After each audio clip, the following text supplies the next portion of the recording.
Hier soir, c'était le match des JT. Fillon sur TF1, Juppé sur France 2. J'ai essayé de regarder les deux en même temps.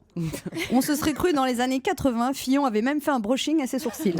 Non mais ils sont différents, Alain et François. Juppé, il est chaleureux comme un Picard surgelé. Et Fillon, il a une tête de notaire de province dépressif le jour de l'ouverture du testament qui t'annonce que t'as que des dettes. À droite, côté gauche, on a le Bonze de Bordeaux. À droite, côté droit, on a le Sartois catholique. Alors, à la fin de l'interview, Juppé a promis de mettre la gomme. Mettre la gomme, waouh! Ah, c'est moderne. Ouah, c'est La bat! gouache. C'est sans sas!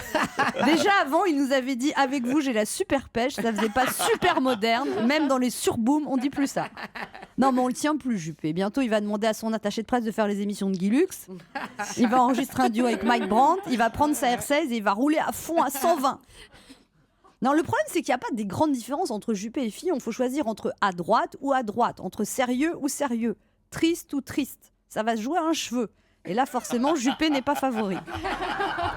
Il n'y a pas des grosses différences entre les deux candidats. Fillon veut supprimer 500 000 fonctionnaires et Juppé seulement 300 000. Mais moi, quand je vais à la poste et qu'il n'y a qu'un seul guichet d'ouvert, je gueule. Mais avec 500 000 fonctionnaires en moins, mais qu'est-ce qu'il veut, Fillon? Que je porte moi-même mes recommandés? Que je vienne à l'hôpital avec ma bétadine, mes compresses et ma perfusion? Fillon, il va ajouter 16 000 places supplémentaires en prison, mais en supprimant des fonctionnaires. Ça va se passer comment concrètement? Monsieur, je vous laisse les clés de vos cellules. La promenade, c'est de 10h à 12h, les douches à 19h. Je vous fais confiance, à la semaine prochaine. Soyez sage avec monsieur Sarkozy. Alors Juppé a dit qu'il préférait le pape François à la manif pour tous. Faire intervenir le pape dans une campagne électorale, c'est là où on voit que Juppé a vraiment besoin d'un miracle. Sinon, hier soir, après 24 heures de réflexion intensive, Copé a annoncé qu'il choisissait Juppé. Ça, je crois, c'est un ralliement décisif.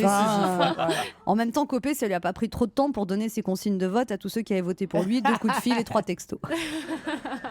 Ensuite, hier soir, j'ai regardé le documentaire sur Macron sur la 3. Ça s'appelle une comédie. C'était une comédie romantique un peu bateau. La stratégie du météore. Macron, en fait, c'est Juppé avec des cheveux. Ouais. Macron-Juppé, d'un côté t'as un vieux qui veut faire jeune et de l'autre un jeune qui est vieux comme la politique. Macron c'est en marche à toute vitesse, Juppé c'est pas trop vite en avant avec un délambulateur.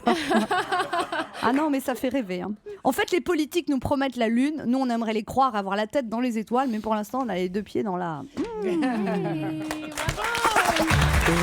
1, midi 30, Anne Romanoff.